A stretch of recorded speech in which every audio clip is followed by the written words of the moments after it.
We are starting a new drama called Light Shop. The story begins with a woman named Jiang, who is seen observing a light shop but then leaves. Next, we see a man named Hyunmin on a bus, returning from work. When he gets off the bus, he notices a woman sitting on a bench but walks away. The next day, Hyunmin, again returning from work, notices the same woman on the bench. This time, he hears a sound she makes with her hands but still ignores it and leaves. However, on the following day, he can't resist and talks to her. Hyunmin asks why she's there, and woman Jiyoung replies that she's waiting for someone. Hyunmin points out that the last bus has already left and asks if she's waiting for a personal vehicle, but Jiyoung says that's impossible as she doesn't have a cell phone. Hyunmin offers to help her, but she doesn't respond and instead asks if he knows her. Hyunmin hesitates and walks away. The next day, it rains heavily as Hyunmin returns from work. He notices Jiyoung still sitting on the bench, so he gives Jiyoung his umbrella to shield her from the rain. However, she again asks if he knows her. Confused, Hyunmin mentions that they spoke just yesterday. Jiyoung then asks if they will meet again tomorrow, leaving Hyunmin puzzled. Hyunmin tells her to keep the umbrella and says he lives nearby and can walk. Jiyoung, feeling cold, asks if she can go with him. Hyunmin hesitates but agrees. When they reach his house, Hyunmin offers to help her with her bag. But Jiyoung refuses. Hyunmin asks if she's okay and offers to call her a taxi, but she declines. They take the elevator to his apartment, and then go to his house. When Hyunmin tries to turn on the lights, Jiyoung stops him and steps inside. In the next scene, we see a man walking into a hospital, but his face is not shown. The focus shifts to the hospital staff. The head nurse Jongwon is working while the other nurses flatter her, saying she works too much and should join them for food. Head refuses, saying someone needs to monitor the equipment. Another nurse, Younggi, offers to stay back so others can go.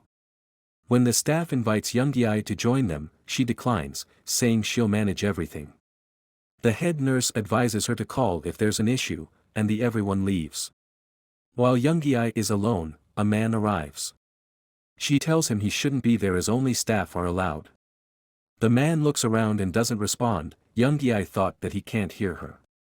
Younggi then uses sign language to communicate. The man asks where the mortuary is. Suddenly, an alert sounds on the monitor, signaling an issue with a patient. Younggi calls the others, and they work together to stabilize the patient, discovering that someone had tampered with the equipment. A nurse suggests it was a mistake due to her during setup, and the head nurse scolds her. Later, Younggi remembers the man but realizes he's no longer there. Meanwhile, we see a man in a house. Shivering from the cold, frustrated by the barking of dogs that won't stop. He yells at the dogs in anger. We see a man named Wonyoung in a light shop, looking at light bulb. A customer enters and Wonyoung asks his purpose, to which the customer says he needs a light bulb. Wonyoung gives him the bulb, and the customer leaves. Afterward, Wonyoung pulls out a diary where he has written some names. Then, we see Younggi working on a computer and seeing something. Later, the same man comes to the shop. Wonyoung asks his purpose, but the man doesn't respond and instead looks around as if searching for something before leaving. Next, we see a girls' school where a girl is in the playground. Meanwhile, a woman enters the light shop and asks for a light bulb and Wonyoung give her a bulb and the lady asks why this shop is so bright. The woman says the shop isn't noticeable during the day but shines brightly at night and asks if the shop stays open late. Wonyoung confirms this, and the woman leaves. Back at the school, a girl named Hyunju is sitting in the classroom, waving at the girl in the playground. Soon, the other students enter the class, and the teacher starts taking attendance. At the light shop, another man enters and comments on how bright the shop is. He mentions it's cold where he came from and moves further inside, trying to touch a bulb. As soon as he reaches for the bulb, Wonyoung's glasses color change and Wonyoung stops him from touching the bulb.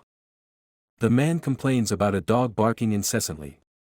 However, Wonyoung says he hasn't heard any dog barking. The man insists he will find the dog and leaves. After he leaves, Young stares at the bulb, seemingly deep in thought. Meanwhile, it begins to rain heavily outside. At the school, the thunder and lightning frighten the students. One girl begins to tell a story about a mysterious girl seen by some people but whose identity remains unknown. Another student interrupts, saying ghost stories she should stop. The girl then mentions how every class has an empty seat and points to an unoccupied desk, scaring the others. However, not everyone believes her story. Back in the light shop, another customer enters, a woman named Haiwan. One Young asks her, "What brings you here?" and the lady doesn't respond and tries to touch the light bulb, but One Young touches glasses, and tells the woman to stop. The woman hesitates and leaving the shop. Outside the school, 4 girls are walking home in the rain. One of them points to an alley, saying strange sounds and sights come from there. Hyunju mentions she needs to buy something for her mother and heads toward the alley, while the others leave. As Hyunju walks through the alley, she hesitates and hears the sound of footsteps behind her. Turning around, she sees something that frightens her, causing her to run. She eventually reaches the light shop and One Young greets her as if he already knows her. One Young asks if she has come to buy bulb for her mother. Hyunju says yes, and then One Young gives Hyunju candy and even removes the wrapper for her. Hyunju asks him if he still thinks of her as a child. To this, One Young replies that, yes, she is still like a child to him, especially since she wears a locket like a child. Hyunju explains that the locket was given to her by her father and that it represents her identity. She shares how her father works abroad and how she doesn't get to see him often. One Young sympathizes, saying her father loves her deeply and is proud of her. Hyunju then asks One Young about his age, but he avoids giving an unclear answer. Hyunju then asks why he's wearing sunglasses indoors. He replies that it's because the brightness here is too much for him. Hyunju comments that he should dim the lights, but One Young says he can't as it's a light shop. Hyunju notices One Young drinks a lot of coffee and asks how long he keeps the shop open. One Young tells her that the shop remains open until sunrise. Hyunju finds it comforting because she feels scared walking through the alley at night, but knowing his shop is lit, she feels safer coming there as One Young is also here. Hyunju then mentions that there's a ghost in the area and that she has seen it. One Young is shocked and asks her more about it. Hyunju explains that she didn't get a good look, but she's sure someone was there. One Young reveals that she has a special gift. The ability to see things others cannot. He explains that there are 2 kinds of people, ordinary people and strangers, who might look like us but are not like us. When Hyunju asks how to distinguish them, One Young says it's not always easy but tells her to observe carefully. Some strangers may have subtle oddities about them. Scared, Hyunju asks what she should do if she encounters such strangers. One Young advises her to pretend that she hasn't noticed anything strange and to treat them like normal people. He emphasizes not crossing their path or drawing their attention. At this moment, we see One Young's reflection in a mirror, but instead of his usual self, it's an old man. One Young, noticing the time, tells Hyunju she should go home as it's late. He apologizes for telling such scary stories, but Hyunju reassures him that she liked the story. She gets ready to leave, and One Young gives her a gift, a small light. Hyunju thanks him and leaves. After she's gone, One Young places the candy wrapper she had left behind into a box where he seems to have kept several such wrappers before. The scene shifts to Jiang in his apartment. At the time, Hyunmin brings her a towel. Jiang wipes his face and returns the towel, but Hyunmin notices something strange and gets scared. Hyunmin goes to the bathroom. While there he had seen Jiang's fingers were bent backward. He recalls hearing strange sounds from the bench when Jiang was sitting at the bench. When Hyunmin returns to check, Jiang drops her suitcase, revealing many weapons inside. She picks up a weapon, and tension rises between him and Hyunmin. Meanwhile, Hyunju is walking toward her apartment. She notices Jiang stepping out of an apartment with a suitcase. Hyunju greets her with a "hello" as Jiang walks past. Then we see blood dripping from Jiyoung's suitcase and Jiyoung is shocked that Hyunju can see her too. Ends with a girl named Seon-hae, who is visiting a house to rent for herself. The landlord is showing her around, praising the house and explaining how suitable it would be for her. He, however, keeps asking him about the house and its surroundings, but the landlord is more focused on convincing her to take it and sign the contract quickly.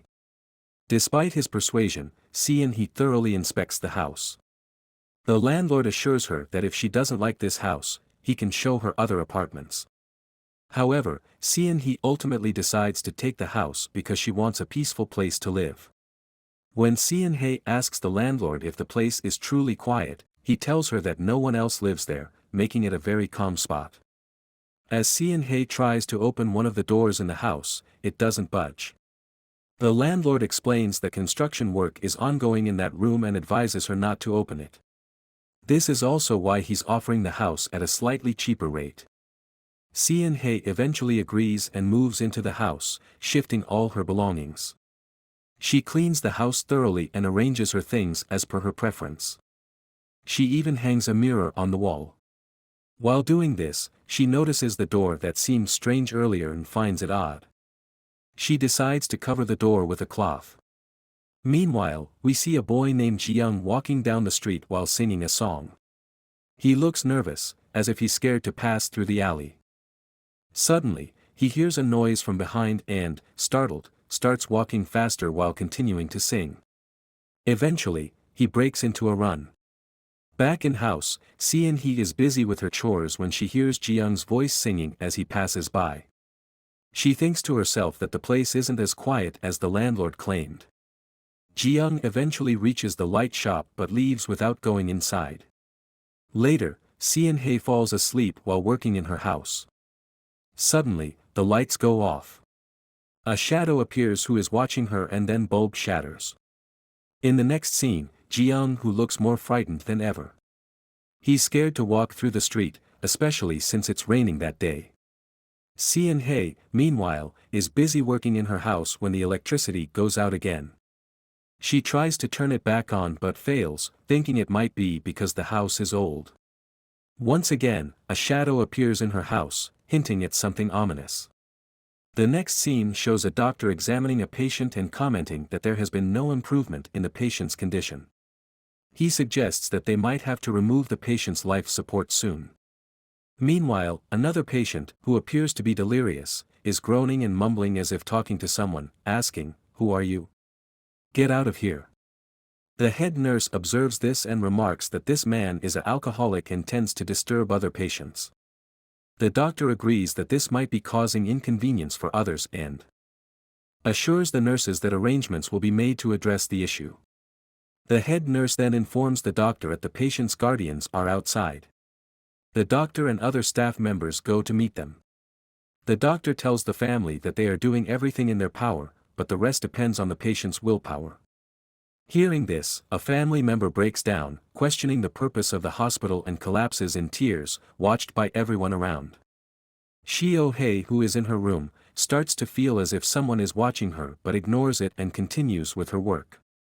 Meanwhile, Jiang is shown walking down a street singing a song nervously when he suddenly sees something ahead of him.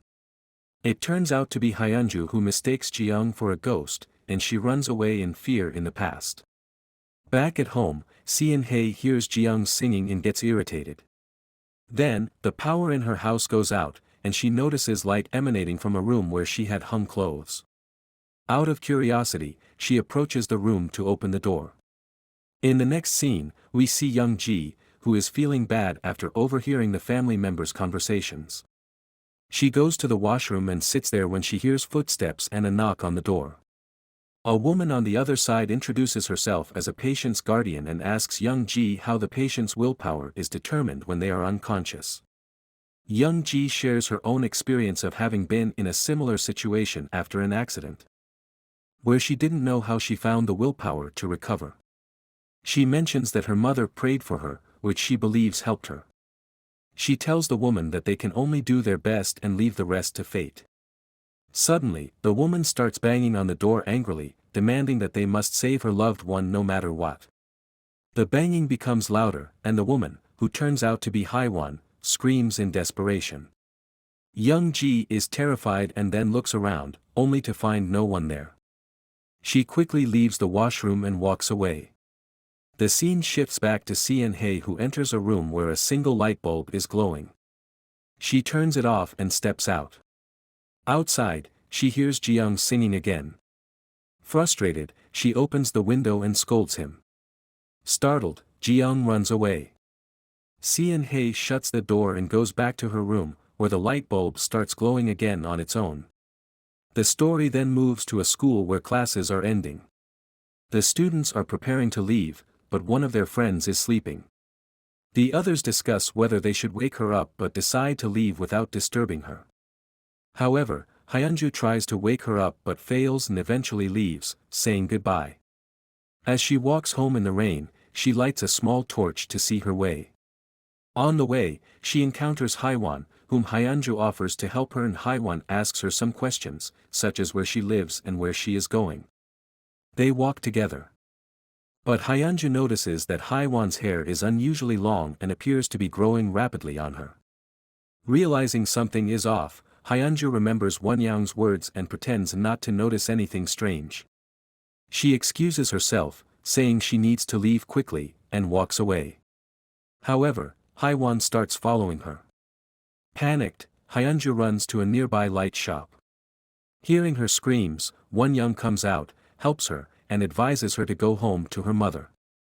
Hyunju leaves, and Haiwan disappears after Wonyang takes off his glasses and looks at her. At this point, the girl whose friends left her alone in class wakes up and thinks about how they didn't wait for her. She notices another girl sitting beside her and asks her if they both saw the same thing.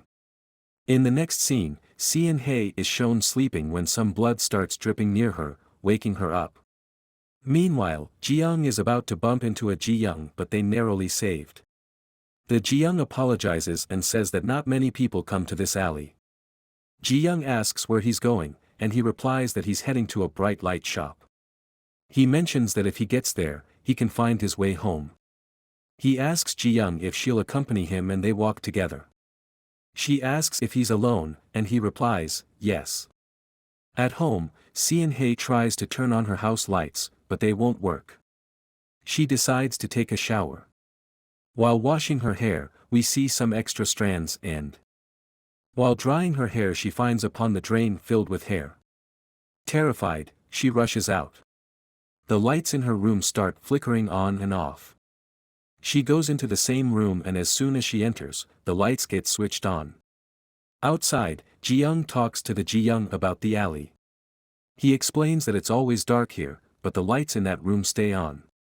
Once, out of curiosity, he tried to peek inside to see if anyone lived there. He recalls seeing a girl coming out, but she wasn't alone, someone else was with her. Scared, he ran away that day. Meanwhile, Hei hears the sound of a door creaking open behind her and notices a shadow. Realizing that the shadow has been following her, she concludes that the lights in the house have been malfunctioning because the shadow can only exist in darkness and has been staying with her all along. Outside, Jiyoung wonders if both the shadow and the girl he saw were together. Jiyoung attempts to enter the house, but the Jiyoung tries to stop her. However, Jiyoung notices that Jiyoung's fingers are bent unnaturally and gets scared. Then Jiyoung tells Jiyoung that they look similar to each other. Jiyoung then realizes that his feet are twisted backward and starts running, but he can't escape. Jiyoung tells him that he'll never be able to leave this place. Inside, Hei also tries to leave the house. She breaks a glass window and screams for help. Outside, Jiyoung keeps finding himself returning to the same spot, unable to escape. Both Jiyoung and Hei cry out desperately for help. In the next scene, Jiyoung arrives at the light shop, where Wonyang asks her why she's there.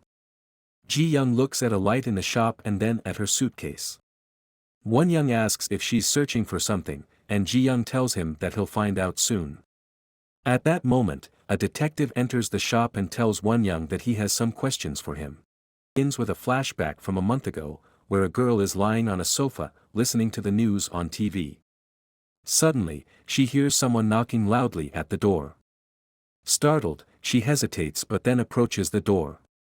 The knocking becomes more intense, and she angrily shouts that she knows it's him, she doesn't want to see him, and he should leave. In anger, she bangs on the door from inside. Then, she hears footsteps retreating and slowly opens the door to check outside. She sees someone in the corridor, but suddenly that man appears near her. The next moment someone throws the girl down from her window. The scene shifts to a man at a bus stand, looking anxious and trying to hide. He boards a bus and sits at the back, ready to leave unnoticed. At that moment, Detective Sung-sik arrives and orders all the passengers to leave the bus. He approaches the man and says a girl living alone on the third floor has died, and there was also a fire in her apartment. He accuses the man of being responsible. The man sees the girl who died and gets scared. The police arrest him and take him away. An officer arrives and speaks to the detective about the case. Sung-sik starts smoking, but the officer reminds him that it's a non-smoking area. The officer salutes and leaves. Detective Sung-sik notices ash on his hand but doesn't understand how it happened. The scene shifts to an elderly man sitting at home watching TV. Suddenly, we see a shadow behind him and hears someone knocking on the gate. The elderly man asks who it is. Back at the police station, Detective Sung-sik is trying to fix a flickering table lamp and then reading the case file of the girl who died in the fire. As he reads, he tries to light a cigarette, but the lighter isn't working. Sitting in his chair, he hears that the man who was seen at the location and identified by a witness has been released after signing some documents. Officer Jiang tells Detective Sung-sik about the case. They had called the man for questioning, thinking he was involved, but the investigation concluded it was just an accident. The elderly man died of a stroke, and that girl was determined to have died in the fire. They discuss how the arrested man used to stalk the girl, but she didn't want to talk to him. So he set the fire in her house. Detective Sung-sik leaves the station to get some food. Later, he visits the crime scene again, but his lighter still won't work. Sung-sik comments on how the officer has removed his mole on face and leaves. Officers reflect on how good Sung-sik is at his job. Then we see Sung-sik entering a house while observing the surroundings. Inside, he sees an elderly man who has passed away while sitting peacefully. He inquires about the man's family, and Jiang informs him that the man's wife died long ago, and his children live abroad. However, Sung-sik still doubts how the man could have died so peacefully. As heart attack victims usually show some signs of struggle. But other officers believe it as a natural death. While observing, Sung-sik notices that the TV remote is placed on the man's left side, even though he was right-handed. After the inspection, Sung-sik returns home. While washing his hands, he recalls a memory of his wife telling him about her pregnancy. He also notices a similar mark in his house that he saw in the elderly man's home. He remembers when he and his wife were deciding names for their children when he received a call and left for duty. Recalling all this, he eventually falls asleep. The next morning, while eating, he notices a sauce stain on his hand similar to the one he saw on the elderly man's face. He also sees the same mark in his house again. Sung-sik then goes to the office, where Jiang hands him the case file. When Sung-sik asks for the autopsy report, Jiang informs him that the family refused the autopsy, the body was handed over, and the case was closed. Later, Sung-sik goes to check something but Officer Yuna tells him that due to the rain that day, they couldn't retrieve any relevant footage. Sung-sik asks her to inform him about the Chinese restaurant, even though the case is officially closed, as he suspects something related to the sauce he saw on the elderly man's face. Just then, Jiang arrives and asks Sung-sik why he's there and Sung-sik leaves without saying anything. Jiang later questions Officer Yuna about what Sung-sik was asking regarding the closed case. Yuna responds that something might still be bothering Sung-sik, which he can't ignore. Determined, Sung-sik visits various Chinese restaurants, asking if they provide delivery services and crossing names off his diary as he checks each one. He finds nothing useful until he finally arrives at a Chinese restaurant. Standing outside, he notices a parked delivery bike. As he enters the restaurant, the man named Sung-hoon greets him without looking at him and asks for his order. Sung-sik places his order while observing the place. He notices a delivery box and recalls seeing the Sung-hoon when he left the office after signing off previously. Sung-sik mentions that he searched all the Chinese restaurants. Just then, the man hands him his food. While eating, Sungsik asks the man about his delivery service, how far he delivers and how it works. The man replies that he doesn't get many orders, doesn't deliver often, and customers usually come on their own to place orders. Suddenly, Sungsik reveals that the man didn't place any orders that day because the distance from the restaurant to the elderly man's house was too far. The man ignores him, but Sungsik continues, saying that everyone assumed the elderly man's death was natural. However, he suspects foul play because the deceased was right-handed, yet the TV remote was on his left side. He also noticed the same sauce from the man's restaurant on the elderly man's face. The man approaches Sungsik and asks for his identity. Sungsik reveals that he's a detective. The man, feeling cornered, asks why Sungsik is talking so rudely and denies involvement. Sungsik pays for his meal, tells the man they'll meet again, and leaves. Later, we see Sungsik reading Sangwon's statement and reviewing a case where several people had died. The scene then shifts to a month later, where a girl who had supposedly died in a fire is seen running on the road, screaming, with a man on a bike chasing her. Sungsik appears, catches Sangwon, and asks the girl if she's okay. He realizes she's the same girl who had already died. He recalls seeing smoke on his hands during a past incident. Sangwon exclaims that if the girl is still here, she can't be human. He runs after her, but Sungsik stops him. When light falls on Sangwon's face, his eye color changes and Sungsik asks him if anything is wrong with his eyes. The scene transitions to episode 2, where Jiang is in a light shop. Sungsik arrives, introduces himself as a police officer, and says he's looking for someone, telling the Sunghun identification. Jiang becomes nervous, grabs her bag, and tries to leave. Blood is dripping from her bag. Sungsik asks her if she's hurt, but Jiang says she's fine and that she came to the shop just to avoid the rain, though the rain hasn't stopped. Sungsik offers her his raincoat, and Jiang leaves the shop. Meanwhile, Hyunju, who was running earlier, realizes she forgot to buy a light bulb for her mother and runs back to the shop. On the way, she crosses paths with Jiang, returns to the light shop. Wonyoung asks Hyunju to go home since her mother must be waiting, and Hyunju leaves.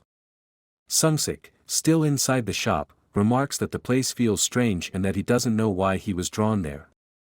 The shop seems to have many customers, even at night. Wonyoung asks why he came there. Sungsik replies that the place is very noticeable. While talking, Sungsik notices a flickering light in the store and Wonyoung comments that he wasn't talking about the shop itself, hinting at something more mysterious. The doctor arriving at the parking area. As he moves to park his car, he notices a family nearby, then heads toward his workplace. There, a female staff member present there, and he asks if she remembers how to wrap a body properly. Just then, the doctor notices a damaged coffin. The woman informs him that it's the last one they have, and there's no replacement available. The doctor suggests keeping the body in the morgue until a new coffin arrives for the funeral. While the woman is near the body, she hears strange noises coming from it, which scares her. She tells the doctor if the person might still be alive. The doctor explains that the noises are caused by gases escaping from the body, a common post-mortem occurrence. He gently scolds her, reminding her that the deceased was still a person and deserves respect, urging her to apologize. She follows his advice and apologizes to the body for her behavior. After finishing the preparations, the doctor asks the woman to contact the deceased's family. Left alone with the body, the doctor suddenly hears the deceased talking to him, asking if she is really dead. In denial, she insists she cannot be dead. The doctor calmly explains that many people struggle to accept death and encourages her to rest in peace. The woman asks what will happen to her next. The doctor explains that she will go to a peaceful place where she can move on. As he placed her inside, she expresses fear of the darkness. The doctor reassures her that soon she will only see light, and she will forget this place. The woman is still doubtful. Doctor urges her to let go and find peace. As he leaves, the name on the body is revealed, Young Yuhui, who is still weeping. In the next scene, Young Ji is seen driving into the parking area. She also notices a family after a funeral. After parking her car, she senses someone following her but finds no one there. When she enters the elevator, a man joins her. She asks which floor he is heading to, and he replies, 8th floor. Young Ji tells him that only staff are allowed on the 8th floor at night. And she knows that because she works there. The man asks if critically injured patients are kept there and whether she thinks they will ever wake up. Young Ji responds uncertainly, saying it depends on their willpower. The man weeps silently. Suddenly, Young Ji notices water pooling around her feet. Turning around, she sees water pouring out of the man's body. Panicked, she begs him to stop, but the elevator fills with water. Just as she fears the worst, the elevator reaches the 8th floor, and everything returns to normal. Young Ji quickly leaves and puts on her uniform. She checks on a patient, placing headphones over his ears. Sung-sik arrives at light shop, explaining that he's searching for someone with strange, cat-like eyes when light falls on it. Won-young claims he hasn't seen anyone like that. However, Sung-sik's eyes briefly appear unusual, hinting that something might have happened to him. Then he noticed a light bulb flickering. Sung-sik mentions that the person he's looking for was riding a scooter and that he followed them until he arrived at this place. He asks if Won-young heard a scooter sound, but he denies it. As he prepares to leave, Won-young invites him to stay since it's raining, adding that the person he's searching for might show up too. The scene continues in the hospital, where staff members discuss how more patients are arriving, leading to a shortage of beds. A nurse mentions that the shortage is due to an accident, and although the doctor promised to send more nurses, none have arrived. The head nurse asks if any patients are recovering, prompting the staff to discuss an alcoholic patient named Junu they are about to transfer. Another nurse comments that they are wasting resources on him, wondering why he can't just stop drinking. She speculates about the financial burden he must be placing on his family. The head nurse scolds her, saying it's inappropriate to speak that way. Meanwhile, Young Ji watches the patient quietly. The head nurse suggests nurses take a break, which they happily accepts and heads off to eat. Just then, Young Ji approaches the head nurse and asks if she can handle the patient's transfer because she wants to talk to him. The head nurse, curious, asks why. Young Ji explains that several years ago, she was hit by a drunk driver and was severely injured. She wants to talk to the patient about her experience. The head nurse permits it. Switching to another scene, we see Hyunju returning home when she encounters Jiang, who asks if they have met before. Hyunju remembers seeing Jiang outside her apartment. Jiang asks several questions about her frequent visit to Light Shop. Hyunju explains that she has been helping her mother, then Jiang tells Hyunju to go back home. Jiang watches Hyunju leave, deep in thought. Back in the hospital, Young Ji takes the alcoholic patient, Junu, for a walk. They talk, and Junu apologizes for his actions. Young Ji warns him that his alcoholism is life-threatening and could cause serious illnesses or even death. She also recalls a time when he was unconscious, hallucinating, and talking to someone as if he was seeing someone. Suddenly, the mysterious man from before appears again, and Young Ji notices him too. As they ride the elevator, Young Ji explains a condition caused by accidents or alcoholism where people hallucinate strange things. She remarks that the ICU is like a place between life and death. Some patients make it out alive, while others don't. Young Ji made him sleep in his bed and was about to leave. Junu, scared, says that he afraid of the dark. Young Ji turns on the light for him and sits with him for a while. She then shares her own experience, showing her accident scars. She tells Junu she had similar symptoms after her accident but survived. Afterward, she began seeing strange people and figures. Junu asks if she knows what those people were. Young Ji hesitates, admitting she's still unsure if they were even human.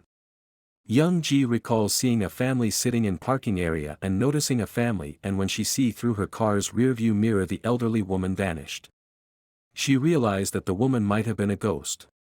Young Ji then reveals that the mysterious man Junu saw wasn't alive or dead, he was an unconscious patient stuck between life and death. Young Ji explains that she does as much as she can to help such patients, including clearing earwax from a patient's ears while talking to him, aware that he might still be able to hear her.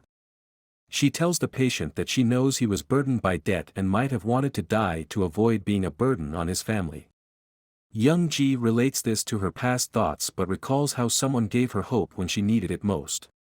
In a flashback, when Young Ji was unconscious, the head nurse had placed earphones in her ears and played music before leaving, which gave her some hope.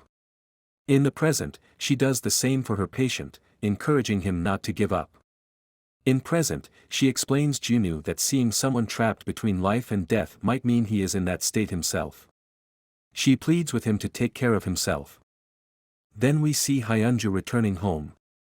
She looks a bit anxious, trying to avoid any strangers on her way. Suddenly, a man stops her and asks if she has seen a dog. He explains that the dog keeps barking whenever he tries to sleep, causing him much distress. Hearing this, Hyunju recalls one young advice about what to do in such situations. She lights her lighter and cautiously talks to the man, saying she hasn't seen any dog. As she points the light toward him, she notices that his body is covered in snow. Shocked and scared, she pretends not to notice anything strange and tells him she is late, and her mother must be waiting for her. The man allows her to leave, and she runs away quickly. Meanwhile, at the hospital, the staff gathers around a patient whose condition is miraculously improving despite being critical. Everyone is amazed at his unexpected recovery, wondering where he found the willpower to survive. Outside of the room, it seems as if someone is watching them, though it is unclear who. Young Ji speculates that it might not be the patient's own willpower but perhaps someone helping him. Suddenly, the scene cuts to several mysterious strangers, including Hyun Min, Sung Sik, Seon Hae, and Jiang, hearing a strange digital beeping sound. Jiang feels someone watching him and asks for help. His is stuck in same place for a long time. The scene shifts back to the present, where the patient, revealed as the strange man from earlier, is wearing earphones. Listening to music. He is not alone, other people suspended between life and death are lying beside him, all seemingly trying to escape this in-between world. Back at Hyunju's home, she finally returns. Inside, we notices several bulbs lying in the trash bin. She asks her mother why it's so dark inside and explains that she went out to buy bulbs but encountered strange people on the way. Apologizing for not bringing the bulbs, she promises to get them tomorrow and hugs her mother tightly. However, she asks why her mother is so silent and not responding and asking why does she smell like flowers. Suddenly, the scene changes, showing her mother's lifeless body being prepared for her funeral by the doctor, surrounded by flowers. It is revealed that her mother has already passed away. The final scene shows Ji-young watching this entire event through a door hole. She wonders if these people know each other and whether they are connected somehow. It ends with a scene on a metro where a voiceover by Young Ji explains that people who experience near-death situations often see a bright light. Before waking up, they pass through a dark tunnel and meet their loved ones. In the metro, we see a man talking on the phone, saying he'll call back later as he's on the train. At the same time, Hyun Min is sitting on the train, texting his girlfriend Ji-young that he has eaten and will be with her soon. His girlfriend Ji-young replies that he is very late. Ji-young, looking sad and troubled, reads his message saying he will be home soon. When Hyun Min sends another message saying he misses her, Ji-young starts typing that she misses him too but stops and begins crying. We see that Hyun Min has bought a bouquet and a ring, planning to propose to Ji-young, feeling happy and excited.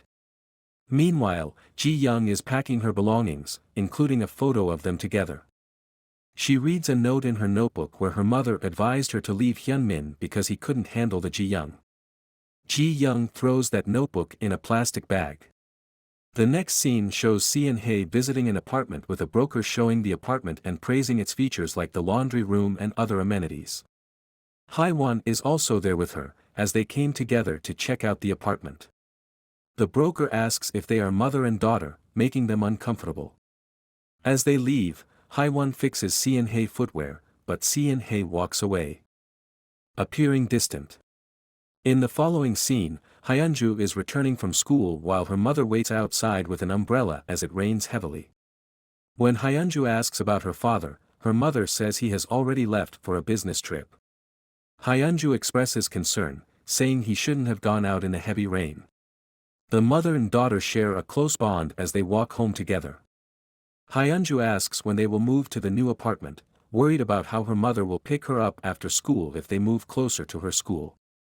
Her mother reassures her lovingly that she will always be there, even after they move, and they walk happily. Later, we see Jiang returning home with his friends, talking about how he kept his shoes clean and played basketball well. His friends joke around as they head home. The next scene introduces someone, a bus driver, talking on the phone about starting the bus. However, he notices a strange noise from the bus and informed taking it to the garage. He is informed that the repair cost would come from his own pocket if he decides to check it at another garage, so he decides to go to his own garage to save his money and starts the bus, letting passengers board. An elderly woman helps her grandson get on the bus and asks the driver to take care of him before leaving. The bus departs, while the radio announces heavy rain warnings. Meanwhile, Hyunmin rushes out of the subway but suddenly remembers he left his bouquet on the train. He hurries back, but realizes that he won't get it anyway and is frustrated with himself for being so careless. At the bus station, he sees the same man from the train talking sweetly to his wife on the phone. And Hyunmin also texts Ji-young, saying he'll be late but will be home soon and that he misses her deeply. As he waits for his bus, we see Ji-young, who has closed her shop due to personal reasons. She looks around at her small shop and then at her table, where there is a bell with a sign that says, "Press the button in case of absence." We learn that Ji-young cannot hear. Just then, she reads a message from Hyunmin saying he will be late due to the rain. Reading the message gives her some relief. The bus arrives at the stop, and the driver notices a problem with the bus. Hyunmin boards the bus, greets the driver, and takes his seat. The bus moves to the next stop, where Jiang has been waiting. As he stands up to board the bus, water splashes on his shoes, which he had been trying to keep dry. The driver again notices an issue with the bus brakes. Jiang boards the bus and takes his seat. The driver thinks he needs to get the bus repaired soon and sets the display to "Not in service" before driving off. Next, we see Si-in-hae and Haiwan. Si-in-hae is angrily walking ahead, while Haiwan follows her. Si-in-hae, frustrated, tells Haiwan to stop following her. She complains that they always have to hide their relationship from people as if they are committing a crime. She asks how long they will have to keep their relationship a secret. Haiwan responds that it's because they don't look like a couple due to their age difference. She blames herself and feels guilty for the situation. Si-in-hae argues that they shouldn't care what people think, but Haiwan says it will only cause more trouble. She worries about how Si-in-hae will explain their relationship to people and how long they can keep making excuses. Si-in-hae, still angry, says she can't live like this, tells Haiwan to stay away from her, and never show her face again. She declares she doesn't want to be with her anymore and asks her to stay out of her life. Just then, a bus arrives. Si-in-hae, barefoot, angrily boards the bus and sits down. Haiwan picks up her heels and belongings and also boards the bus, sitting behind Si-in-hae. The bus moves ahead. At the bus stop, Hyunju and her mother try to stop the bus, but the driver signals from a distance that he needs to take the bus to the garage. However, seeing the mother and daughter running behind the bus, the driver stops. Hyunju scolds the driver for making her mother run despite her leg problem. The driver apologizes, and the bus resumes its journey. Hyunju notices Si-in-hae and Haiwan but senses something is wrong when Si-in-hae ignores Haiwan attempts to talk. Hyunju quietly observes them. And her quietly scolds her not to stare at people. As the bus crosses a bridge, everyone is lost in their own thoughts, waiting to reach their destination. Suddenly, one of the bus's tires bursts, causing the bus to swerve. The driver struggles to control the bus, but a truck approaches from the opposite direction, with its driver distracted by his phone. The bus collides with the truck, flips over, and crashes into the river below. Ji-young, walking some distance away, reads Hyunmin's message and types, "Missed you too." Just then, she sees the bus falling from the bridge into the water and panics. She tries calling Hyunmin, but he doesn't answer, making her even more anxious. She then calls emergency services, but when asked what the emergency is, she is unable to respond. We realize that Jiang is both mute and deaf. Overwhelmed with fear, she runs toward the bus. Inside the submerged bus, we see all the passengers underwater. Hyunmin's phone shows Jiyoung's message, and Jiang is seen giving her basketball to a small child before being submerged. Even the driver is underwater, motionless. Outside the hospital, the police have gathered, and all the patients are being rushed to the emergency room for treatment. Hyunmin is one of the patients, and doctors mention that his back is severely injured. He is immediately taken to the emergency room. The young child from the accident and Hyunju are also there, while doctors try to save the bus driver Sungwon. Meanwhile, another injured driver approaches young Ji, complaining of chest pain, and asks if she can help. Young Ji, busy with Sungwon treatment, tells him to wait nearby. The man, clearly in pain, waits. In the emergency room, Haiwan and Seon Hae are brought in together. At this point, Jiyoung arrives at the hospital, rushing inside. She sees the chaotic scene of patients being treated but can't hear anything due to her hearing impairment. Families anxiously wait outside the treatment rooms. Suddenly, a body is wheeled out, making everyone tense. A doctor asks if anyone from the driver's family is present. The driver's wife, who is sitting nearby, realizes it is her husband and breaks down after learning he couldn't be saved. Grieving, she leaves the place. Shortly after, Jiang is brought out. His parents see him and start crying. He is shifted to another room. Seeing this, other families become more anxious. A man, looking as if someone died in his family, sits down. Then, Hyunju is brought out, and the man identifies himself as her family member and follows her. After that, Seon Hae is brought out, with her parents rushing after her. All these individuals are unconscious. Finally, Hyunmin's parents are the last ones waiting. Another body is brought out, which turns out to be Haiwan's. Since no family member is there, doctors take her body away. Seeing this, Hyunmin's parents still hope their son might be alive, even though they are filled with fear. The police arrive and hand over Hyunmin's phone, which they found at the crash site. Seeing the phone, his mother breaks down and pleads for her son to survive. Meanwhile, Jiyoung is sitting outside the hospital, calling Hyunmin, but his mother rejects the call. Jiyoung then receives a message stating that Hyunmin has passed away and that Jiyoung is responsible for everything. Overwhelmed with grief, Jiyoung cries and leaves the hospital. Later, Hyunmin is brought out, still unconscious, while his parents follow him in tears. He is taken into the emergency room, where doctors stop his parents from entering, saying only patients are allowed inside. His parents wait outside, desperately hoping he will survive. His mother insists their son will survive, while his father says it depends on Hyunmin's will to fight. Hyunmin's father suggests calling Jiyoung, fearing she might be worried, but his mother hesitates, saying she was always against their relationship because Jiyoung is deaf. Still, Hyunmin's father takes his phone but sees a message from Jiyoung saying she will go wherever Hyunmin is. Meanwhile, Jiyoung is in her room, looking at a photo of herself and Hyunmin. Overcome with sorrow, she tries to hang herself. Her parents, seeing the message, panic and try to text Jiyoung back that Hyunmin is alive. At the same time, Jiyoung, seeing the message on her phone, struggles to save herself from hanging. Her nails break and fall to the floor as she fights desperately but couldn't do it. In the final scene, all the characters are seen walking through the dark alley near the light shop, symbolizing their emotional journeys. A voiceover reveals that while they were unconscious, their souls connected through their shared experiences of love, pain, and loss. Haiwan is always seen near Seon Hae, Hyunju is seen with her mother, and Ji-young is reunited with Hyunmin. With a doctor opening a bag, revealing Ji-young's dead body inside.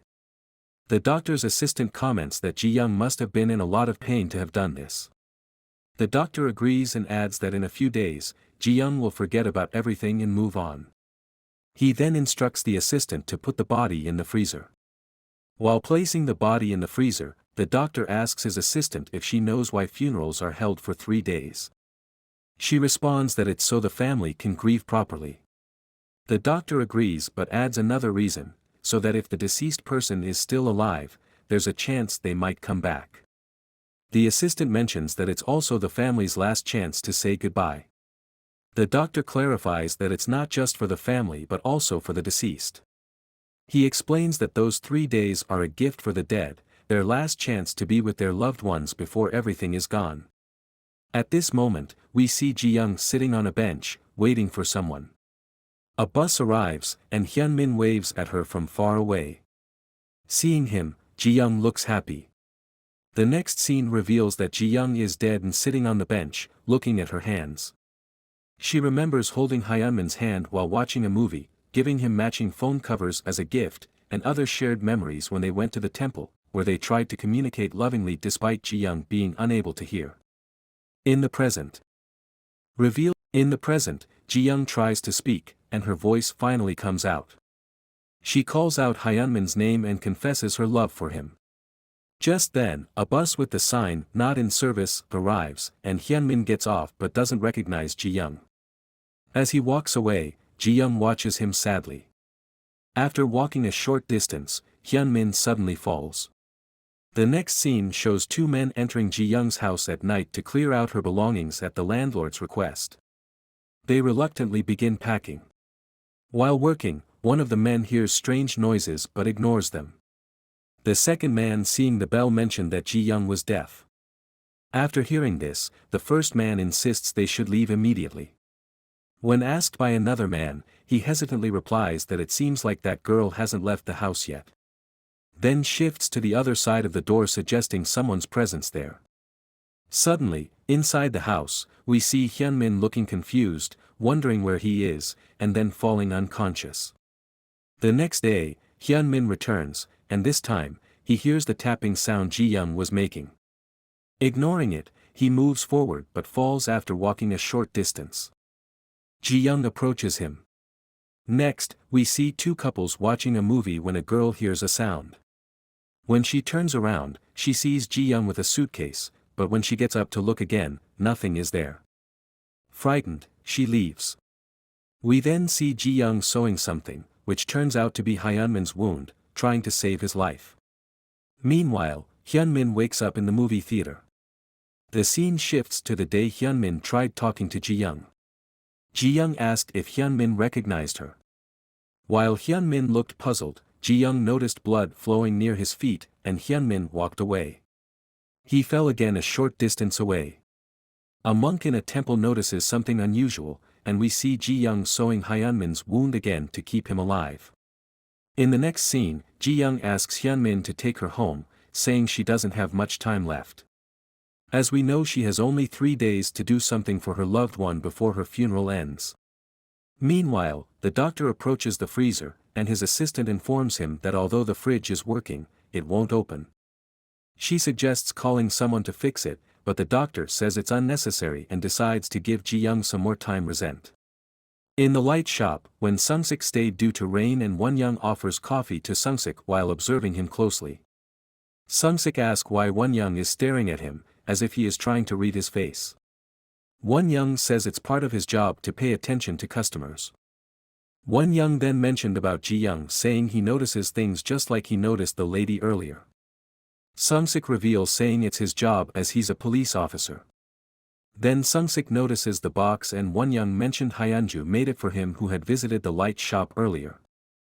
Sungsik doubt Wonyoung doesn't look old enough to have such a grown daughter, but Wonyoung clarifies that he had a daughter and asks Sungsik about her daughter. Sungsik also say that they had miscarriage. This upsets Sungsik, and he decides to leave since the rain has stopped. Young asks if Sungsik will spend all night searching for that man, to which Sansik replies that he has no other job and heads out to search for him. In the past, we then see Sungsik having dinner with his wife, who complains about him being busy with work all the time. Sungsik explains that he must work because he saves lives. After saying this, he leaves for his night shift. He runs through dark alleys, searching for the man, and ends up at a school. Entering a classroom, he looks around and reads names on lockers. He sees the name, Hazel, on one locker, the name they had planned to give their daughter after she was born. Then in the past, where Sung-sik's wife, deeply upset, tells him about her miscarriage. She was alone in the hospital when the doctor informed her. She had even sewn a hat and bought shoes for their baby. Sung-sik, feeling guilty, repeatedly apologizes to his wife, asking if she's okay. She reassures him that she is. Back in the present, Sung-sik is terrified by these memories and runs home. After calming down, he rushes back into the alleys and passes the light shop, where Won-young sees him running. Exhausted, Sung-sik collapses at a spot, his vision gets blurred and experiencing strange things with his eyes. Suddenly, he hears a car engine and runs after it. We see Hyunju afraid to leave the alley. She starts walking quickly to avoid strangers. Suddenly, she hears a dog barking, which scares her. She tells the dog to be quiet, thinking that man might be looking for this dog. If he finds this dog, it could be in trouble. However, the dog keeps barking and eventually leaves. Frightened, Hyunju runs toward her house. As she enters the elevator, Hyunmin suddenly appears. Hyunju is scared, thinking he might be a stranger, and tries to ignore him. But when she glances at the mirror, she sees his face.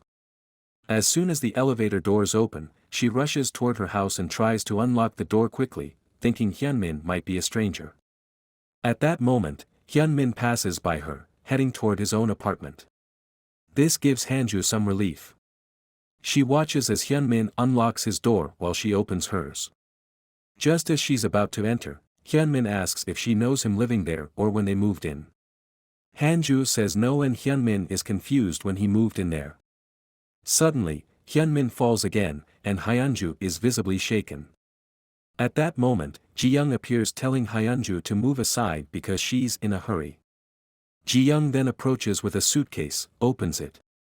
Hyunju watches everything fearfully before rushing inside her house and standing by the door, listening to what's happening outside. Curious, she opens the door slightly and sees Jiang doing something strange as she was sewing Hyunmin's wounds. Just then, Hyunju's mother grabs her from behind, covering her mouth, and pulls her inside, shutting the door. She warns Hyunju not to say anything further. Through the door's peephole, Jiang say that they both are in the same situation, and if they know each other, but she can't understand why Hyunmin doesn't remember her. After saying this, she leaves. After she leaves, Hyunju angrily confronts her mother, asking why she didn't open the door earlier and what the strange woman was talking about. Her mother doesn't respond and instead shows Hyunju light bulb, using sign language to ask why she didn't buy new bulbs. Frustrated, Hanju yells that her mother only cares about bulbs and breaks down crying. She complains about how weird everything feels, how her friends at school pretend not to know her, and how lonely she feels. Despite her outburst, her mother only focuses on the bulbs. Furious, Hyunju throws the bulb box, breaking them, and tells her mother to buy them herself because she's not leaving the house again. She then storms into her room and slams the door, crying. Meanwhile, Jiang is seen coming down the elevator, lost in thought, wondering where she should go next. In the parking area, Youngji drives in and sees the elderly woman sitting with a young boy who seems sad and unable to see her. After a while, the boy leaves, looking heartbroken. Youngji watches this before stepping out of her car and approaching the elderly woman. Surprised, the elderly woman asks if Youngji can see her, to which Youngji replies yes. She explains that she didn't die but came very close, which allows her to see the dead. They sit together, and the elderly woman tearfully talks about how everyone is crying because of her, especially her youngest grandson, whom she raised since he was little. She shares that this is her last day, and she will soon have to leave, erasing all memories of her grandson. She asks Youngji if she can tell her family she's fine. Youngji hesitates but eventually takes out her lunch and starts eating, pretending to be occupied while listening to the elderly woman talk about her grandson with great affection. Youngji acting as though she's just having lunch, avoiding suspicion about speaking to a spirit. We see Youngji in the hospital, looking at Hyunmin, who is unconscious. A fellow nurse approaches her, asking for something. After the nurse leaves, Youngji notices Jiang sitting nearby, crying. She walks over and tells Jiang indirectly they've done everything possible, and now it depends on the patient's willpower. She apologizes, saying that it's not just Hyunmin's strength but also someone else giving him the will to survive. We flash back to a scene where doctors were discussing a miracle recovery case. It turns out it was Jiang who kept sealing Hyunmin's wounds, keeping him alive until now. The next scene shows Seon-hae sitting fearfully away from a room from which light is coming. She sees a cloth in front of her and picks it up. Hesitantly, she re-enters the room, memories flooding back of being with Haiwan while holding a cloth. She recalls angrily shouting at Haiwan, saying she never wanted to see her again and wanted her gone. She remembers the bus incident where Haiwan saved her life, grabbing her just in time. The cloth in her hand has the hospital's name where she is currently admitted. Remembering everything, Seon-hae breaks down in tears, realizing that Haiwan stayed away because Seon-hae didn't want to see her anymore. Meanwhile, Youngji returns to her workplace. As she enters, she notices a boy sitting with a ball. She asks him if he shouldn't be in school. The boy replies that he's there to meet someone who's inside. Youngji tells him he can't enter unless he's a family member. The boy insists he's here to meet a friend and wants to return something. Showing the ball, he explains that someone gave it to him on the day of the accident, and he thinks that his friend really loved basketball. Youngji asks whose it is, but the boy doesn't know the person's name. She recognizes whose ball it could be and promises to return it, taking it from him. We then see Jiang walking down the same path with her suitcase when she spots Driver approaching. They both go their separate ways. Meanwhile, Sungsik appears and heads in a different direction. These people seem to be wandering in the same streets. Sansik lights his lighter, which surprisingly works after a long time of being broken. He's shocked and looks at his shadow, noticing that half of his head is missing. Later, Sungsik enters the light shop and asks for a coffee. While drinking, he comments that he can't taste anything, finding it strange. Sungsik says he felt like something was wrong and it was his body. Won-young asks when he realized this. Sungsik places his lighter on the counter, that his wife gave it to him as a housewarming gift. He says he had a bad feeling something was off. Won-young tells him he must figure things out himself because no one else can see what's happening.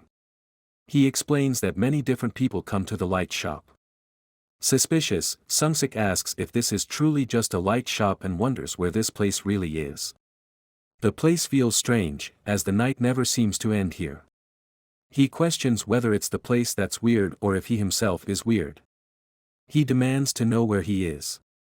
Won-young admits he used to ask the same question, then slowly removes his sunglasses, revealing that his eyes have turned cat-like.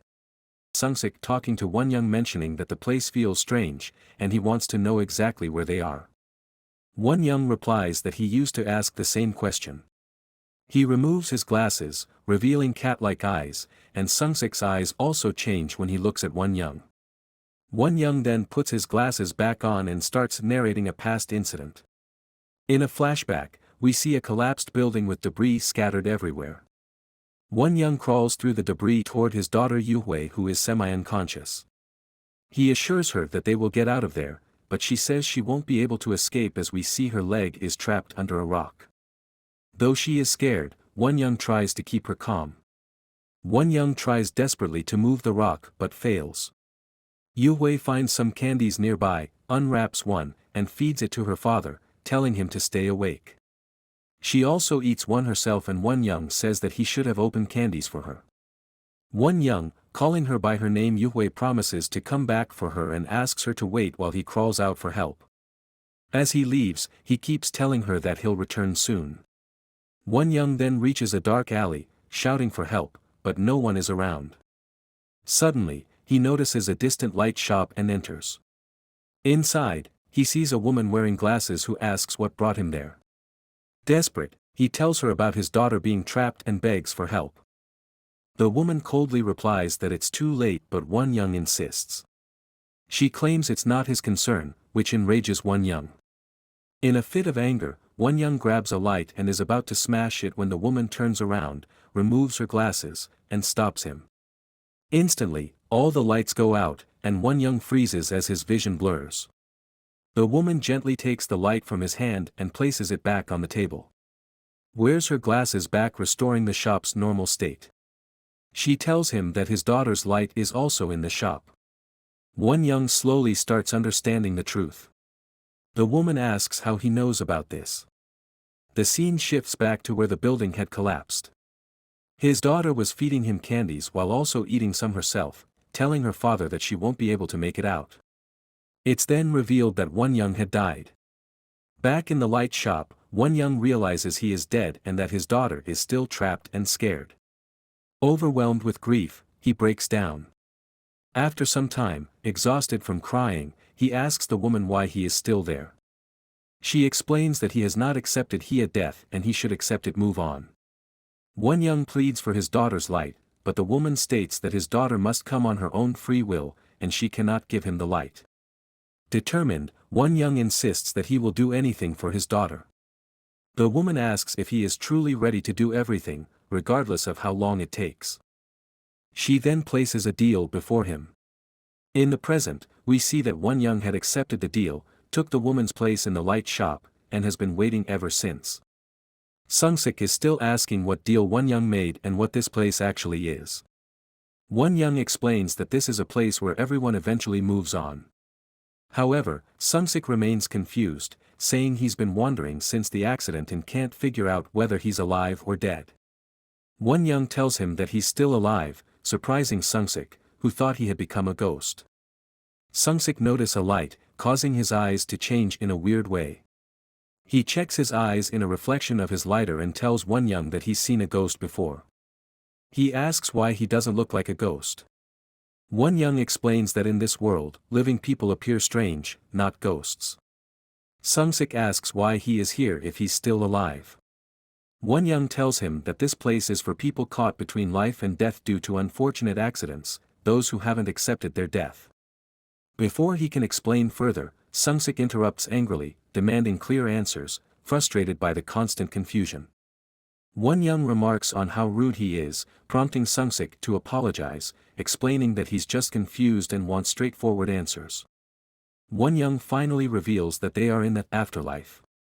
In the next scene, a man is shivering from the cold, repeatedly hearing a dog barking. Irritated, he rushes outside, following the barking sound. He finally sees the dog and runs after it. Meanwhile, at a hospital, the head nurse is introducing a new nurse named Jiang to the staff. The new nurse seems excited, while the others appear exhausted. The head nurse assigns Young Ji to train the new nurse.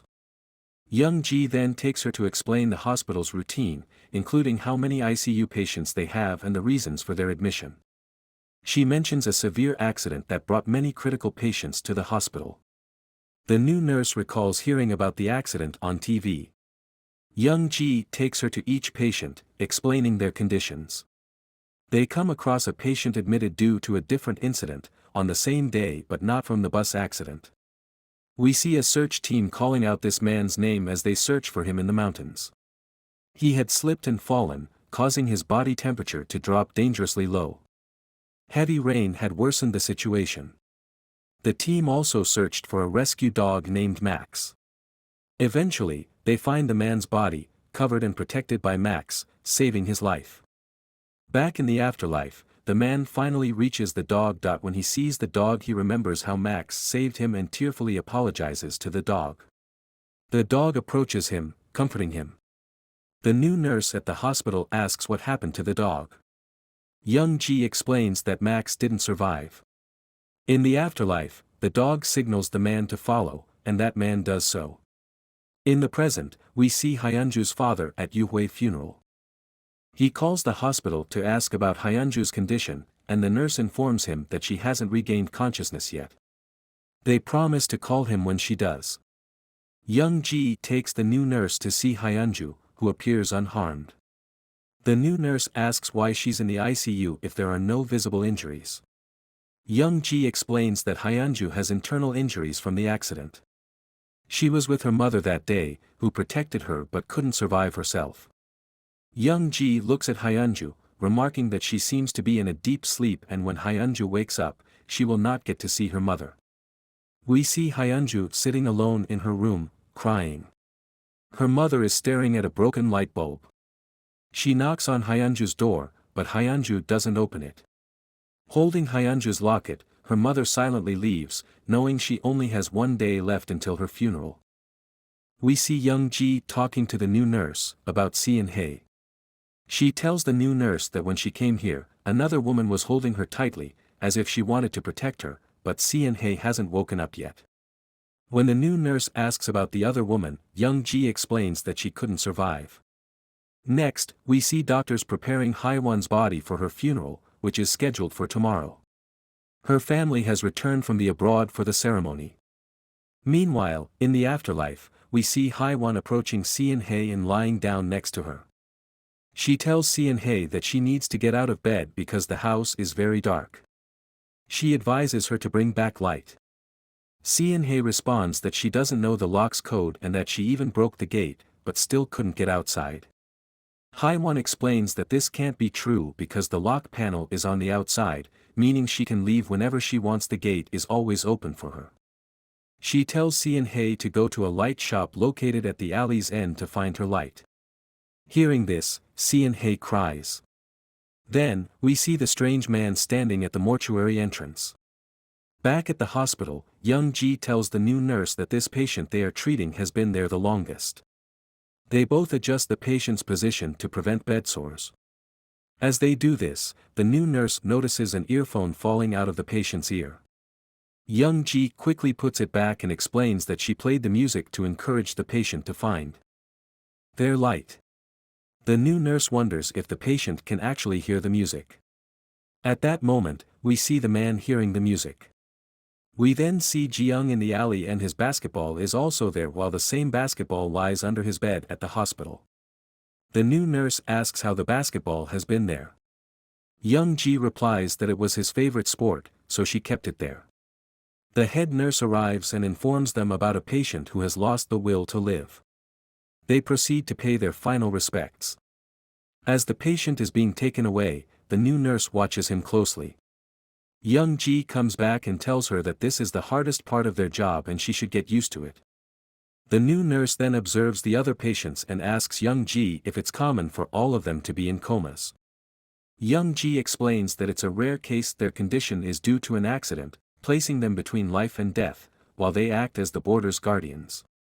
The nurse asks what happens if the patients don't return to life, will they survive?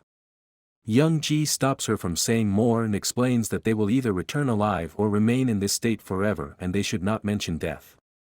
We then see that doctor and his assistant when the doctor was writing the driver's name although the assistant feels no remorse for him. The doctor remarks that maybe the bus needs repair, but the road was damaged too. They pay their last respects to the driver and prepare him for the funeral.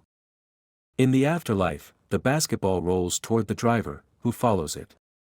The ball stops near Jiang, and the driver approaches him, saying that he had been searching for him all along and finally reached him through the basketball. However, Jiang doesn't remember anything. The driver asks Jiang to come with him, saying he will explain everything along the way. Jiang wonders where to go, saying he has been searching for a way out but always ends up in the same place. The driver offers to help him escape and asks him to climb on his back so he can carry him out. We then see the light shop, where Won-young explains that they are in the afterlife. Sung-sik touches the back of his head and sees blood on his hands, but he still struggles to believe what's happening. He explains that because he is a police officer, he doubts everything and perhaps doesn't want to believe the truth yet. Won-young responds that maybe he has no reason to believe. Sung-sik then asks if he had a child. Sung-sik replies yes to it. When asked the child's name, Sung-sik reveals that they had a miscarriage. Won-young starts naming different children, making Sung-sik emotional. These were the same names he saw on the locker. In the end, Won-young says his daughter's name Hestel, causing Sung-sik to break down in tears. Won-young tells him that it's now up to him to believe or not and reminds him that there are people in this world doing their best as possible. Sung-sik tearfully says he wants to believe. Next, we see the driver carrying Jiang on his back, telling him that he always passes through this alley but wonders how he never noticed Jiang before. Jiang explains that the alley never truly ends. The driver admits that it's quite scary. Jiang mentions that he is not alone there, he saw a woman who kept shouting for help, trying to escape. The driver leads Jiang further ahead. At the light shop, Sungsik asks Wonyoung why he didn't tell him all this before. Wonyoung explains that if he had known about this place, he wouldn't be able to forget it even after returning to life.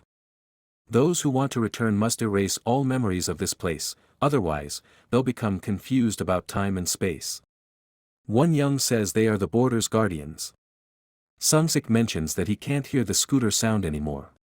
When asked why he was chasing the man, Sungsik reveals that he thought the man was a murderer.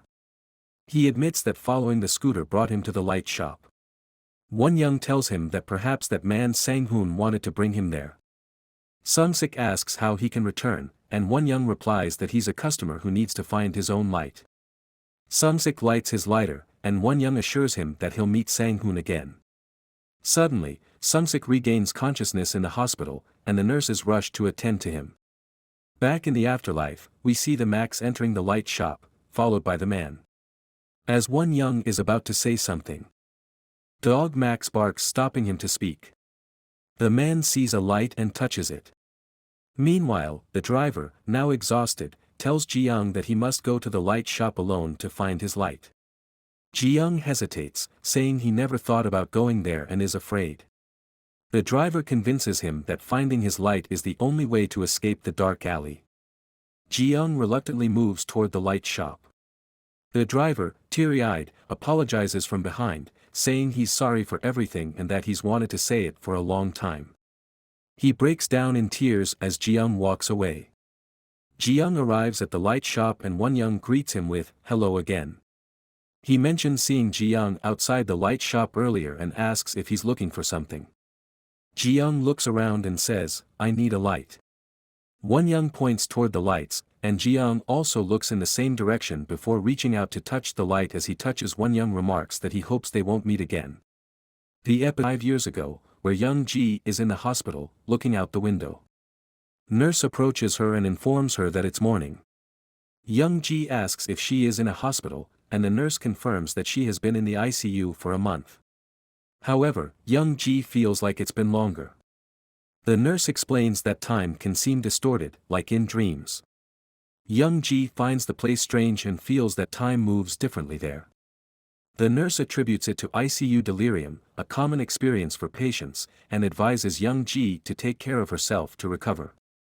Young Ji mentions seeing a beautiful light, but the head nurse doesn't understand what it means. The nurse wishes her a Merry Christmas, and young Ji says she is considering transferring schools. She returns the nurse's earphones, thanking her, but the nurse gives them back as a Christmas gift. Young Ji expresses her wish to become a nurse like her someday. In the present, nurses are working when they hear an alarm from a monitor and rushes toward the patient.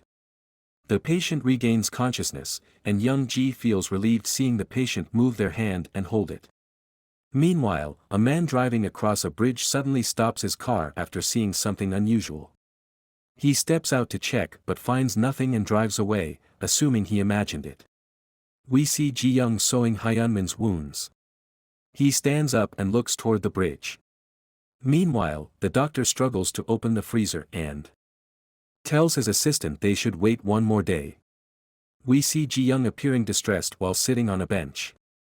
As she walks on the road, a bus approaches and the driver, seeing her, suddenly stops the bus. He gets out to inspect the bus but finds nothing wrong, unaware that Ji-young is right in front of him but invisible. Ji-young boards the bus. Hyun-min watches her. Ji-young asks if he still doesn't recognize her and breaks down crying, wondering how long he'll remain in this state. She asks if he ever truly loved her. Passengers start leaving the bus, but Ji-young tells him that only he can see Ji-young. Confused, he attempts to speak to other passengers but is ignored. Ji-young tells him he's stuck in this state and tears his shirt, revealing stitched wounds, which frightens him. She yells at him to wake up. Back at home, Hyun-min cries, remembering Ji-young's hands and wondering how he could forget her. Meanwhile, the doctor struggles to open the freezer again but fails. He decides they can't wait any longer and must open it soon. Hyun-min, still crying, asks Ji-young what they should do now. Jiang asks him for a favor and requests him to visit the light shop and ask for a special light that glows when he is near. She explains he'll have to use his willpower to find it, though Hyun Min is confused about what she means. The scene shifts to the bus driver, who tries entering Si-Hae's house but fails. Suddenly, a window opens, and Hae-won appears. The driver apologizes repeatedly, explaining that the bus brakes didn't work properly. He confesses that he kept making excuses, thinking the bus company should handle the repairs to avoid paying costs. He cries, saying it was entirely his fault and that he would have not done this thing if he had known. Hae-won acknowledges that it was his fault but feels relieved knowing he genuinely regrets it. She tells him accidents are inevitable and that he was also unlucky. She advises him not to blame himself for misfortunes beyond control. When she asks where he'll go now, the driver says he doesn't know but plans to find the living and take them to the light shop. Hae-won agrees, saying she wants to do the same. Inside the apartment, Si-Hae overhears their conversation. Hae-won tells the driver to visit Hyunju's apartment. As the driver walks away, he encounters Yoo-hui in his way. The driver apologizes to her as he approaches. The driver, while apologizing, says he has been looking for Yoo-hui and has come to take her to the light shop. Hearing this, Yoo-hui starts crying and trembling because she was already dead. The driver, realizing this, feels even more guilty and starts crying too. Yoo-hui signals toward her apartment and leaves. We then see Hyunju coming out of her room, searching for her mother. When she doesn't find her, she starts collecting shattered glass pieces from a broken bulb. Meanwhile, Yoo-hui arrives at the light shop, where the Won-young asks her, "What brings her there?" Yoo-hui doesn't speak but places Hyunju's locket in his hand, signaling something. Won-young realizes that Yoo-hui has passed away and that Hyunju is still alive. Yoo-hui starts crying and pleading for Hyunju's light. Won-young tells her that Hyunju will have to come herself, but Yoo-hui grabs his collar, begging for help. He removes his glasses, shocking Yoo-hui, who recognizes him. When he puts his glasses back on, she tries to signal that she's his daughter but he still pretends not to know her. Desperate, she sees the candy wrappers and shows him the candy wrappers he had saved, trying to jog his memory. Finally, when she feeds him the candy, Won-young can no longer hold back his emotions and hugs Yoo-hui, crying. A flashback shows Won-young bringing Yoo-hui's light and helping her return to life by letting her touch it. Back in the present, Hyunju steps out of her apartment. While in the elevator, she notices a woman. As she leaves the building, she sees the same driver lying near the stairs. Mistaking him for a stranger, she tries to walk away, but the driver stops her, saying he has been looking for her and has also met her mother. The driver explains that her mother can't speak and that he came to explain everything. Confused, Hyunju denies understanding what he's talking about. The driver reminds her they've met before, asking if she truly doesn't remember. Suddenly, the driver seems unwell, and Hyunju asks if he's okay. Just then, the woman from the elevator returns. Hyunju tries to stop her but the woman leaves. The driver tells Hyunju that the woman can't see them. Though Hyunju is still confused, he encourages her to think carefully, promising things will make sense eventually. Hyunju starts remembering how, during a class attendance call, her teacher skipped her name, and her friends ignored her. Blood drips from her nose as she recalls how no one on the street responded when she greeted them. Panicked, she asks what's happening. The driver, filled with guilt, apologizes and admits it's all his fault. He says he can't take her to the light shop, but Hyunju mentions the light shop herself. The driver confirms that her mother wants to take her there so she can return to life. Later, Hyunju sits alone in her apartment, silently.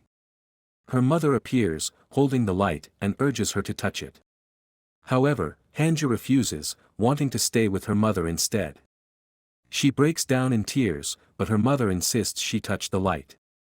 Handing Hyunju her locket, she gently tells her that her father is waiting for her and hugs her lovingly. Finally, she forces Hyunju touch the light, bringing her back to life. We then see Si-Hae getting ready to leave and hugging Hae-won, saying goodbye. After she leaves, Hae-won starts crying and struggles to hold back her tears. Once outside, Hei also breaks down, holding back her emotions in front of Haiwan. Later, Hei goes to the light shop. Looking around until she sees a light. She touches it, and at the hospital, we see her slowly regaining consciousness. Back in the afterlife, Hei returns home saying she is back. Meanwhile, in the hospital, it's revealed that Hei has passed away. A flashback shows how she held her light at the light shop, where Jiang told her he hoped they wouldn't meet again. Hei had asked what would happen if she broke the light, wondering if she could stay in the afterlife. Jiang explained that she needed the light to move on easily. However, Hei said she just wanted a world where they could be together and let the bulb fall, shattering it. At the hospital, Hei's lifeless body is being taken away.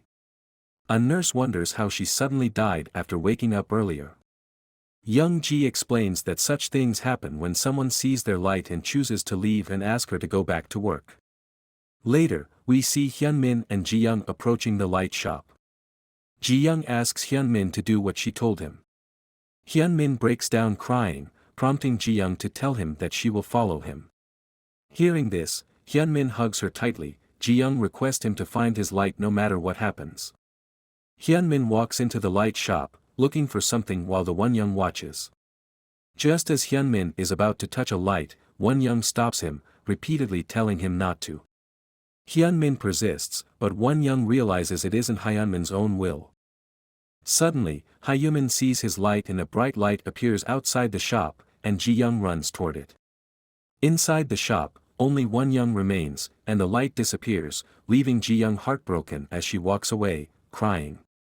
3 months later, we see young Ji at the hospital, greeting the nurses before visiting Jiang, who has recovered and is about to be discharged.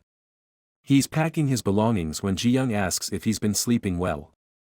Jiang replies that he sometimes has dreams, but he feels relieved when he wakes up and realizes everything is okay. Young Ji gives him a Christmas gift, a pair of footwear. Jiang remarks that they are meant for kids, to which young Ji replies that they are for him, so he won't get lost in dark alleys again. As young Ji prepares to leave, Jiang says they'll meet again someday, but she asks him not to say that, fearing he will get hurt again.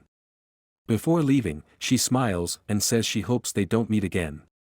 Jiang suddenly remembers hearing those words before. Young Ji explains that Jiang, despite appearing cold on the outside, is kind at heart. Smiling, she leaves, looking up at the bright sunlight and saying how beautiful the light is. As she walks outside, she seems happy and content. A flashback shows the young Ji was the one who told driver, Haiwan, and Jiang that they must find their lights. At the light shop, the landlord from Hei's afterlife arrives with a box full of lights. Jiang who now has the dog Max with him. The landlord explains that there was an accident, and they've received new residents. Looking at the bulbs, Jiang comments that time will decide that they might be residents or will stay for a while. Finally, we see a bus driven by the same driver, as if he's now permanently stuck in the afterlife, destined to stay there forever. The next scene shows Hei and Haiwan living together peacefully. Then, we see Hyunju, who has comes with her father. Her father tells her they have reached the school and tries to wake her up. Hyunju thinks they have reached home, but her father reminds her they are at school. He asks if she is okay and if she wants to go to school today. Hyunju replies yes, saying things are not that bad, as if she still has delirium. She expresses her desire to meet her friends, so her father agrees and says he will come to pick her up later. However, Hyunju insists she is fine and will take the bus home, as the distance isn't too far. Her father still says he will wait and pick her up, showing his support. Hyunju then heads to her class. In class, the teacher tells the students about Hyunju's late arrival and asks who would like to join her for the group project. All the students raise their hands, saying they want Hyunju in their group.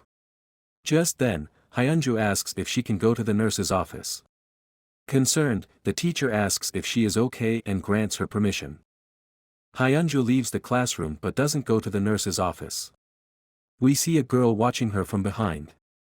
Hyunju steps outside, touches the water, and thinks about how cold it is, realizing the place is real. She talks to herself, saying she didn't take treatment for her delirium because she wanted to remember her mother. She is happy her mother is still there. Meanwhile, we see the light shop where Won Young is working. Yu Hui arrives happily and greets her father. She asks how long he has been working, and Won Young replies that he works until sunrise. Yu Hui expresses concern about how hard he works and starts massaging his shoulders. Won Young asks her to sit down and gives her candy, saying she will always be a child to him. Yun Hui laughs, eats the candy, and they enjoy their time together.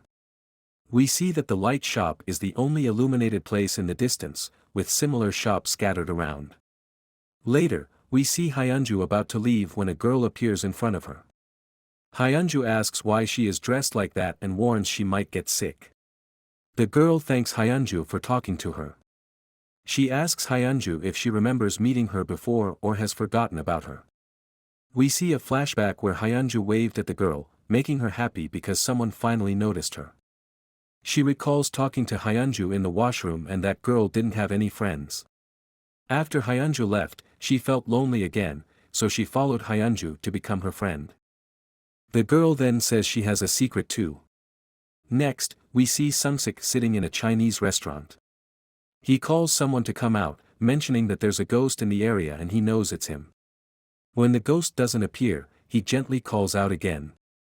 Suddenly, Sang-hoon appears and says that he had to come because Sungsik told him, "See you again." He suggests they should talk naturally. Sungsik asks for coffee, and Sang-hoon makes it for him while they chat. Sungsik speaks very politely, which makes Sang-hoon feel a bit awkward. Sungsik explains that since they are meeting face to face, he's being polite and also doesn't know Sang-hoon's age. Sang-hoon responds that Sungsik never tried to find out before and mentions he doesn't know Sungsik's name either. Sungsik finally introduces himself as Yang Sungsik. As they talk, Sungsik mentions he couldn't even attend Sang-hoon's funeral because he was in the hospital at the time. We see a flashback of Sang-hoon saving Sungsik's life. Sungsik explains that he only found out Sang-hoon saved him after being discharged from the hospital. Sang-hoon says it was an emergency, and Sungsik apologizes and thanks him. He also recalls how Sang-hoon kept sending him near the light shop. Sungsik kept saying thank you and Sang-hoon says it was just part of his job. Sungsik curiously asks what Sang-hoon's job really is. Sang-hoon reveals that his job is to send people away who don't belong in this world anymore. Sungsik then asks why Sang-hoon was chasing the woman who died in the fire. Sang-hoon explains that she was dead but didn't realize it. Sungsik admits that he was interfering with his work. Sungsik also inquires about the old man. Sang-hoon explains that the old man lived alone for a long time and couldn't leave his house. He was starving because he could barely walk, so Sang-hoon went to give him his last meal. Sungsik comments that at least the old man didn't die alone and remarks how complicated everything seems. Sungsik then asks what Sang-hoon is doing there now. Sang-hoon replies that he's only there for a short time before moving on. He tells Sungsik that his eyes are unique, allowing him to see things others can't, like the girl he saw on the day of the accident. Not everyone can see ghosts, and Sungsik could even see him now.